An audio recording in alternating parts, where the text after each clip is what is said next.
धर्म की अधर्म का प्राणियों में विश्व का गौ माता की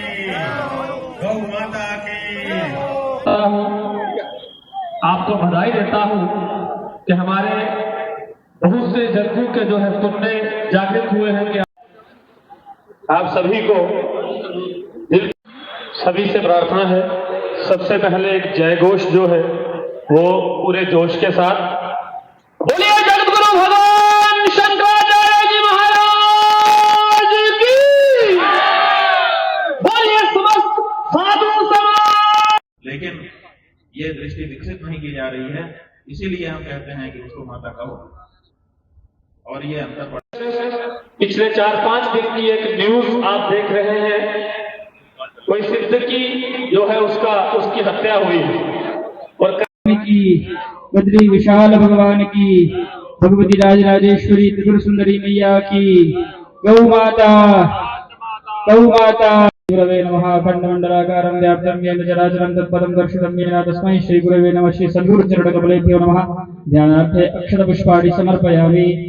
4 बार जल छोड़ दीजिए। पादयोः पाद्यं हस्तयोः अर्घ्यं स्नानीं पुनः आचमनीं जलं समर्पयामि। देवस्य द्वासविदुः प्रसवेश्विनो बाहुभ्यां पुष्पोस्ताभ्यां चन्दनं वाङ्गन्धर्वा अकनं स्वामिन्द्रस्वं बृहस्पतिः त्वामोपदे सोमो राजा विद्वान्यक्ष्मादमुच्यते। श्री सद्गुरुचरणकमलेभ्यो नमः। चन्दनं समर्पयामि। सिन्दूरं शोभनं रक्तं सौभाग्यं सुखवर्धनं सुखदं कामदं दैवो सिन्दूरं प्रतिगृह्य विवायुस्वरे पुण्डरीकाक्षं स्वाह्याभ्यन्तरश्री पुण्डरीकाक्षरघुनाथ पुण्डरीकाक्षरघुनाथ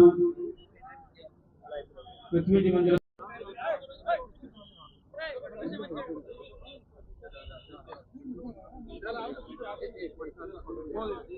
पत्रकार बंधुओं,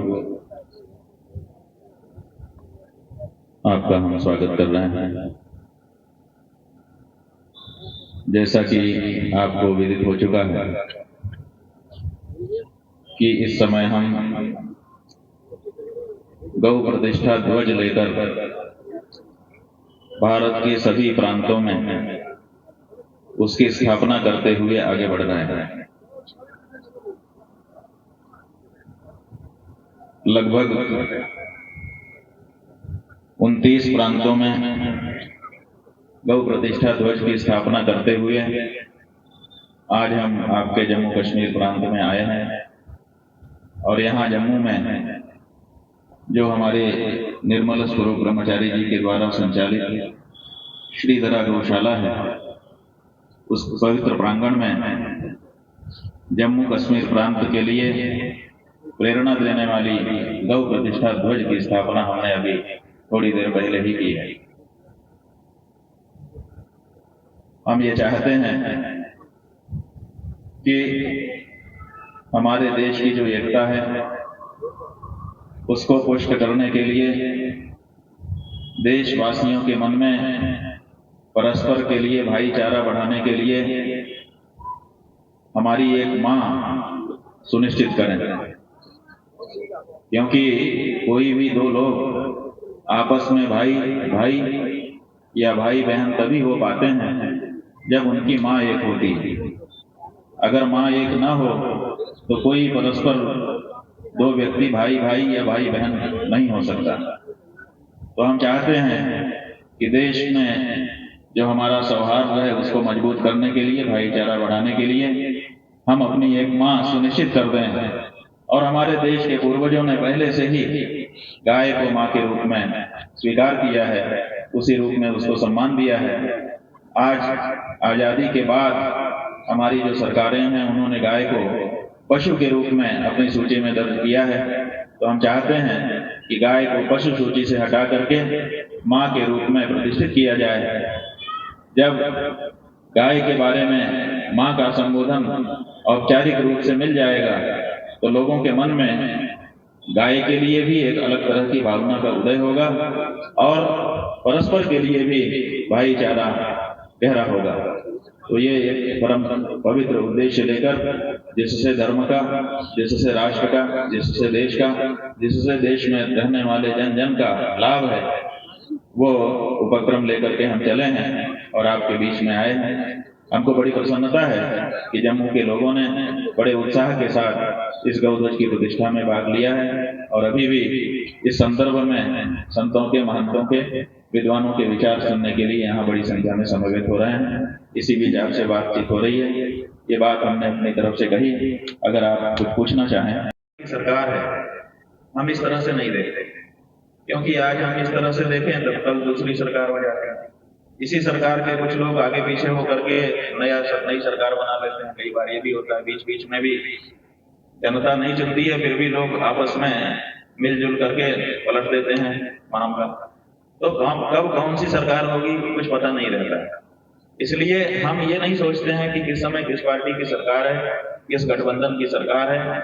हम ये सोचते हैं कि कोई ना कोई सरकार तो है, और जो सरकार है वो हमारे संविधान की शपथ लेकर के बैठी हुई है और जनता के लिए बैठी हुई है। तो जनता की जो मांग है अगर वो गहरी होगी, साफ होगी, स्पष्ट होगी, बिना पक्षपात की होगी, तो कोई भी सरकार कहीं पर भी हो, लोकतंत्र में उसको लोक भावना को आदर देना ही पड़ता है। तो जब जम्मू कश्मीर के लोग खड़े हो जाएंगे कि नहीं नहीं हमको तो ये चाहिए, तो कोई भी सरकार हो उसको करना पड़ेगा और वो करेगा। आजादी के पहले से ही सन 1889 संवत, विक्रम संवत, अगर ईस्वी सन में कहें तो 1932 से रणवीर दंड संहिता लागू हुई। रणवीर दंड संहिता के अनुसार गौ माता की हत्या जम्मू कश्मीर में नहीं हो सकती, ये यहाँ पर नियम था। इसलिए यहाँ की और कड़ाई से उसका पालन भी बहुत समय तक होता रहा था।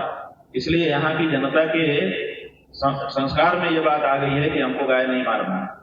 अब 2019 ईस्वी में जब पुनर्गठन, जम्मू कश्मीर पुनर्गठन कानून लाया गया, तो उसके अंतर्गत 370 धारा खत्म की गई, रणवीर दंड संहिता समाप्त हो गई और उसकी जगह पर जो नया कानून लाया गया उसके अंतर्गत अब यहाँ पर गौ हत्या की छूट हो गई। तो अभी ज्यादा दिन नहीं हुए हैं ये छूट मिले हुए इस राज्य को। इसलिए अभी संस्कार इस प्रदेश के वही हैं, यहाँ का हिंदू हो, चाहे यहाँ का मुसलमान हो, चाहे यहाँ का सिख हो, सबके मन में गाय के बारे में एक भावना बनी हुई है। इसलिए अभी समय है कि फिर से एक बार गाय के संदर्भ में बात उठा करके हमको रणवीर दंड संहिता के अनुसार जो कानून परंपरा से चला आया है उसको पुनः स्थापित गाय के संदर्भ में कर देना चाहिए। तो हम समझते हैं कि कठिनाई नहीं होगी, लोग खड़े हो जाएंगे और उनके पास जनता में से भी बहुत से लोग हैं जो जरूरत पड़ने पर उनके लिए खड़े होकर के काम करने के लिए तैयार रहते हैं, स्वयं सेवक। तो ऐसी परिस्थिति में अगर गवर्नमेंट माने सरकारों की इच्छा शक्ति हो तो किसी भी दशा में ये घटनाएं नहीं हो सकती हैं, लेकिन फिर भी ये तरह की घटनाएं होती हैं तो निश्चित रूप से ये कहना होगा इसमें जो प्रशासन है और जो सरकारें हैं वो किसी न किसी स्तर पर सम्मिलित होती है। हाँ जी, माइक ले लो। आपकी सरकारों ने गाय को पशु के रूप में दर्जा दे दिया, पशु कह दिया। और कैसा पशु? दुधारू पशु। उनकी जो शब्दावली है वो ये है, ये दुधारू पशु है। तो लोगों ने ये समझ लिया कि दुधारू पशु का मतलब दूध वाला पशु। जब तक दूध है